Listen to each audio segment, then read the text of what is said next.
Welcome to the NerdSpace Wrap Up for the 3rd of the 9th, 2016, and if you're listening to this tomorrow, you forgot it's Father's Day.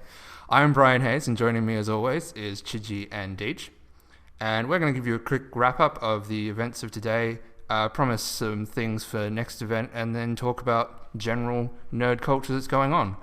So today we had the Pauper tournament that we promised. Congratulations to Jono for winning that with his Tron build.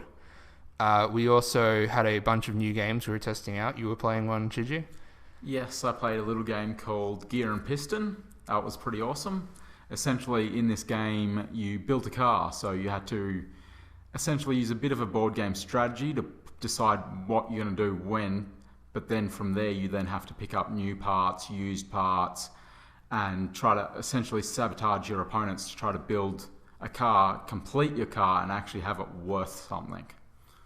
And so you guys who are actually playing in the MTG Pauper, what kind of decks did you guys see? As promised last time, I built my mono blue mill deck. When I say built, it's not really that I built it, I kind of rebuilt it from other decks. It was one of the first decks I ever built. I had so much fun playing it. I lost every single game, every single round. It was hilarious though. So you never actually managed to mill anyone out? Oh, no. I got about a third of the way through someone's deck in the best game that I played and got my, walloped. Yeah, perfect. But that's what it's about, right? Totally. I had so much fun. It's awesome just playing weird decks, I reckon. And trying to make mono blue mill work is fun. Frustrating, but fun. So speaking of mono blue, I think the next tournament we're considering, but no promises, is chromatic, isn't it? Where every card, or every creature rather, needs to be multicolored or gold. Yes, so Kaleidoscope is the name, and I think it will be interesting. I'd like to see what kind of decks will come out, what the meta will be like. This is a pretty interesting format. It really throws people who might play just one colour out and really forces you to start adapting to that kind of multicoloured, what can I do and what kind of tricks can I play with this. So if you want to join us for that, start looking at the Alara block and Khan's block. I promise you those are your best starting points. Good suggestion. All right, let's jump into our discussion topic. So with a lot of conventions coming out in the next couple of months, we've got Armageddon, I think, in October, and there's PAX coming up as well. We thought it would be an interesting topic to talk about, a little bit NerdSpace adjacent, is the whole costuming and cosplay community. I'm obviously a bit more of a part of it than you guys. I've got a couple of costumes on the go, and I go to these kind of events in armor. I know you've done a little bit of it, Chidgey. Yeah, I've dabbled in it. I do enjoy making stuff, like especially when it comes to cosplay stuff. Not exactly the best person, not super skilled, but I enjoy it. But I have a bit of a crowd problem, so I don't usually get to go and show off anything I do. What about you, Deege? To be honest, I think it's dumb. Like, cosplaying just doesn't work for me. I don't see the point in it. Like, cool to have nerdy things and enjoy an activity like that. My issue with it really revolves around the fact that it's more to do with skill and money. Like, you have to have a certain level of skill in making stuff, or you have to have a certain level of money which you can buy a pre-made costume, which I think ruins the point anyway. It sets that barrier to it. I just don't understand it at all. Like, why not dress up at Halloween instead? Why do you have to go and dress up at these conventions? I don't see how it's fun or how it's interesting or engaging. So the first thing I think is there's a distinction between costuming and cosplay.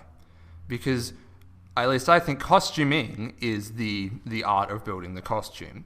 And sure, if you see the whole event as the costume contest at the end of the day, then yeah, the person with the most experience and the most money is gonna win. But the whole cosplay side of it is the idea of being an actor trying to represent a character. And if you're an excellent actor in a subpar costume, overall, you are going to come off a lot better than the guy who has no idea what he's doing in the excellent factory-made costume. I think this does also come down to the enjoyment factor. A lot of these people, even the ones who make amazing costumes like Brett Butt, who are from BB Props, makes this amazing Captain Sparrow costume. It is amazing. Bryan's actually seen him at a convention, and he looks exactly like Johnny Depp. I had a little bit of like a moment of like, wait, no, but it could be. Is it? Do I need to? What is that? Exactly. and he also gets perfectly into character. But he doesn't actually enter the events. He doesn't enter the competition. He's there for fun. He's there because he enjoys it. And I think that brings a big change into things. See, as an outsider to the whole cosplay thing, that idea that there's a distinction between costuming and cosplay is interesting to me. I guess all I see is the costuming thing because that's the most exciting thing to put up on on Reddit or something like that. I don't really see a lot of examples of cosplaying then, but that's kind of cool. I mean, I'm a D&D nerd and I'm all into role-playing and imagining that you're a character different to who you actually are. I suppose in that way it's kind of similar to a LARP then. You're dressing up and acting as the character. To a degree. It depends how heavy you want to get into it. Like, I've walked around in, like, generic armor, so I'm not really particularly playing, but as soon as someone wants, like, the thing, I'll be in a squad doing military stuff. But LARPing is an interesting to bring up, because when you're saying it's a bit childish, LARPing would be the one where I would think an outsider would look in and say that is the most childish thing you're doing. It's also the most fun of them. But I would thought that would be the one that you would draw the line on. Yeah, that's a fair point. I suppose, again, coming as an outsider to it, an outsider to cosplay, that is, it seems childish to me, but as an insider on D&D and role-playing, then it doesn't. Maybe, again, it's just a bias of not actually being involved in the culture. I think that could also come into your personality and the things you like, because I'm a big kind of history, I love all that kind of ancient warfare kind of thing. So LARPing has always interested me quite heavily because I like running around with swords and almost acting like I'm in medieval times. So that's something that as someone who likes that, I feel more attached to that than I do actually cosplaying, because you can look on and cosplaying, you see someone in a costume. LARPing, you see them actually doing something. So that comes down to personality and the way you see things and what you actually enjoy as a person as well. So I suppose then I'd say that I'm a fan of cosplay and not of costuming then. My opinion hasn't actually changed. I guess just my understanding has. I don't even know if I'm right on that. I just found it interesting that you automatically saw it as a competition thing, whereas the majority of it is just a chance to meet like-minded people doing a thing you enjoy. And realistically, if people are doing a thing they enjoy and it's not hurting anyone else, I'll never have a problem with it. Yeah, fair enough. I mean, I'm not going to cosplay probably ever. But maybe I understand it a bit more now. I will make you.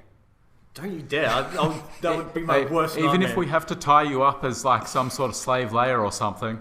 I'm going to make one of the NerdSpace events closer to Halloween a costume one. It's going to happen. Alright, so that totally didn't go where I expected it to go. Before we tell you about next event, let's talk about a couple of other tiny little things. First of all, the Kaladesh spoilers are starting to come out. Get excited. The most interesting card I'm thinking is the new Izzet Planeswalker.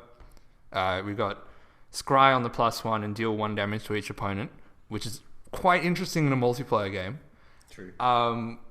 Then it really plays in nicely with the new mechanic of vehicles, which if you haven't quite caught them yet, is an artifact that's not a creature but has all the stats of a creature. And then if you tap down creatures to power it up, it thus becomes a creature and you go on a magic road trip.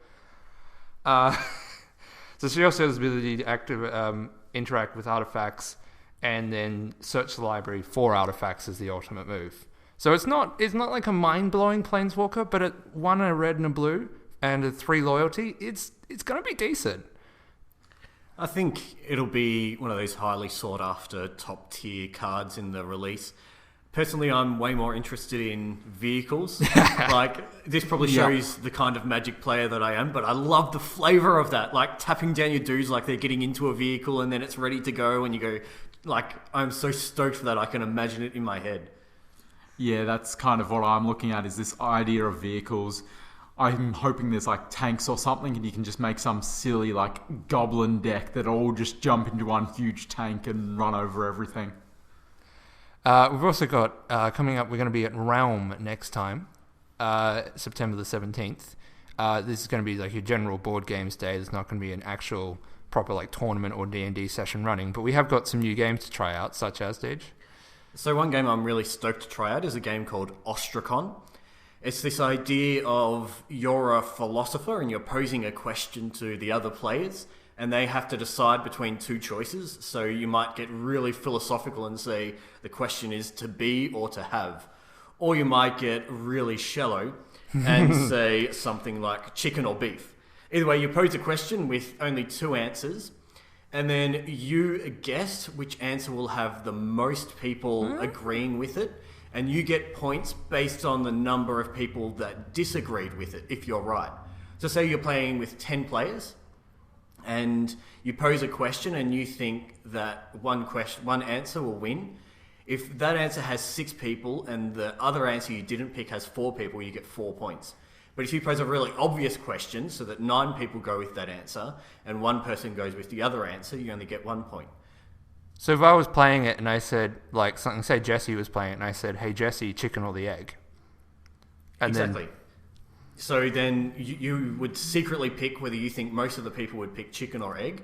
And if you're right, you get the points. Okay, cool. That actually sounds really interesting. Yeah, it sounds really simple and fun. Yeah, very complex when there's people like me in it.